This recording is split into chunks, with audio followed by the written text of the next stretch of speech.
Tahukah kalian, ternyata fenomena-fenomena sosiologi di sekolah sangat berpengaruh terhadap berbagai aspek kehidupan siswa.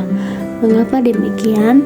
Itu dikarenakan sekolah merupakan institusi sosial utama yang berperan dalam membentuk individu selama tahap perkembangan kritis mereka. Fenomena sosiologi itu sendiri adalah peristiwa, interaksi, dan pola perilaku yang terjadi dalam masyarakat yang dapat dianalisis melalui perspektif sosiologi. Nah, dalam video ini akan dieksplorasi fenomena-fenomena sosiologi apa saja yang dapat ditemui di sekolah. Langsung saja, sosialisasi dan penyesuaian diri. Sosialisasi dan penyesuaian diri di sekolah adalah dua proses penting yang membantu siswa berintegrasi dan berkembang dalam lingkungan pendidikan. Sosialisasi di sekolah adalah proses di mana siswa belajar dan menginternalisasi norma, nilai, aturan, dan perilaku yang diterima dalam lingkungan sekolah. Melalui sosialisasi, siswa mempelajari cara berinteraksi dengan teman sebaya, guru, dan staf sekolah serta memahami ekspektasi dan standar yang berlaku. Kemudian, penyesuaian diri di sekolah. Penyesuaian diri di sekolah adalah proses di mana siswa beradaptasi dengan lingkungan sekolah termasuk aspek akademis, sosial, dan emosional. Fenomena spesifik sosial dan penyesuaian diri di sekolah yaitu: pertama, sosialisasi melalui interaksi teman sebaya.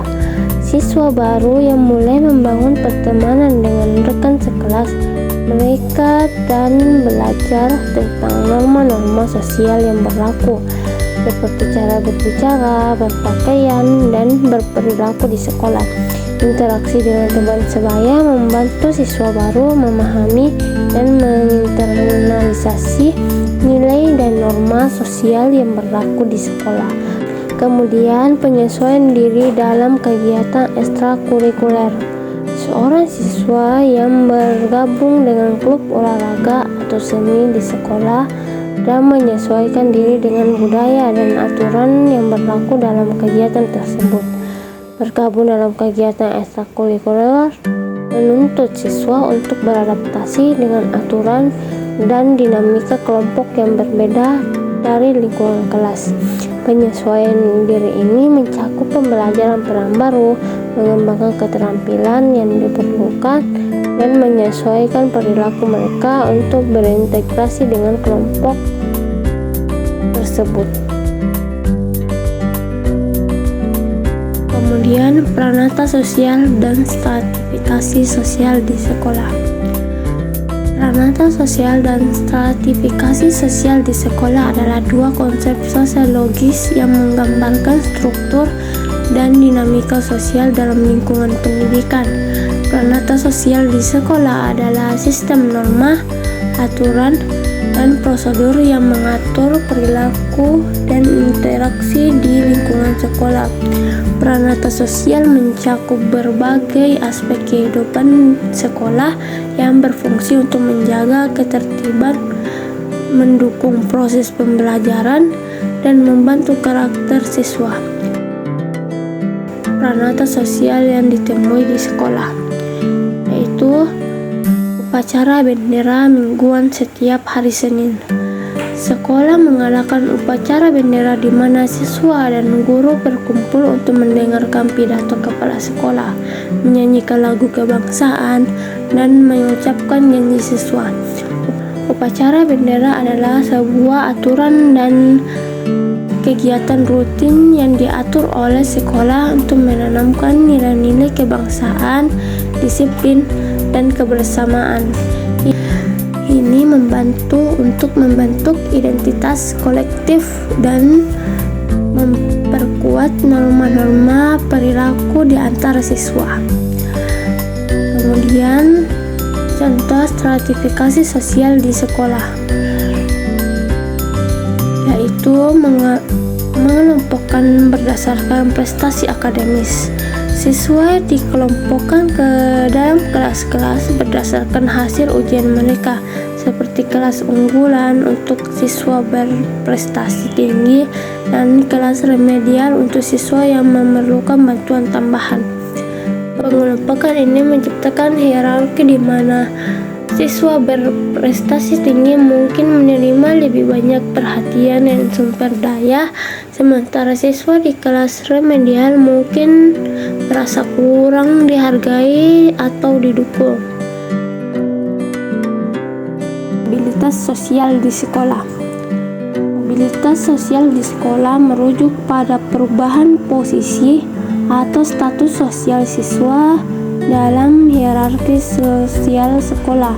Mobilitas ini bisa bersifat vertikal, naik atau turun dalam status, atau horizontal, perubahan posisi tanpa perubahan status. Perubahan sosial di sekolah.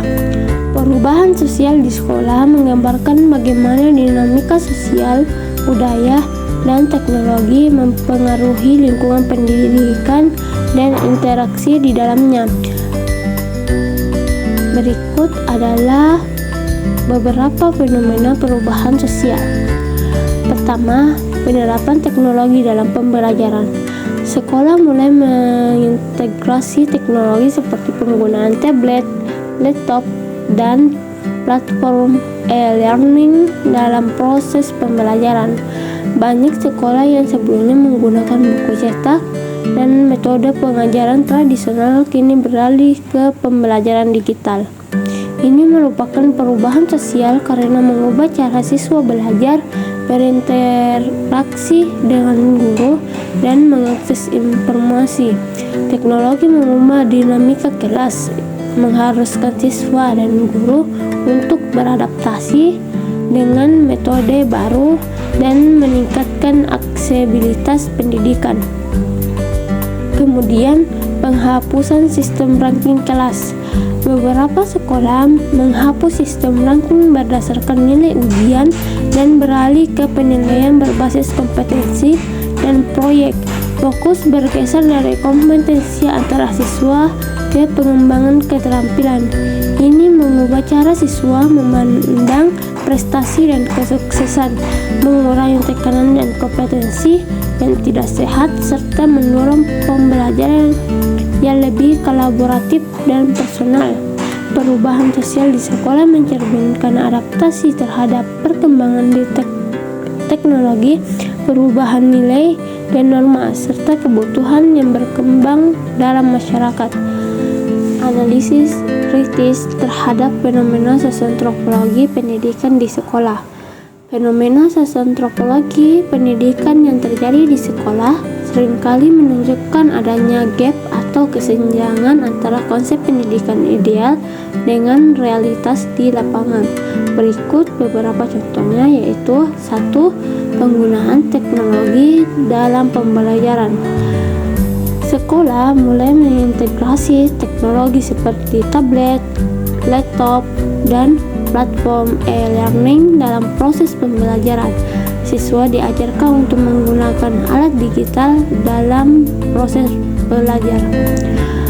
Konsep pendidikan ideal menurut Ki Hajar Dewantara menekankan pentingnya pendidikan yang holistik dan kontekstual yang memperhatikan perkembangan anak secara keseluruhan dan relevansi lokal.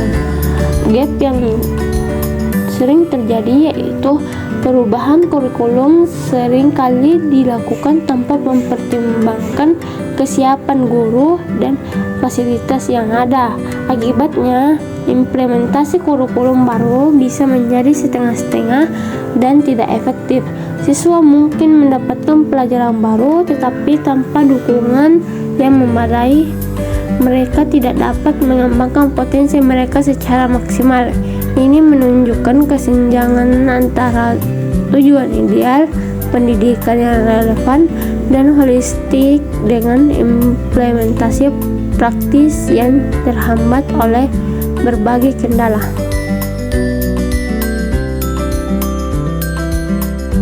Sekian dari saya. Wassalamualaikum warahmatullahi wabarakatuh.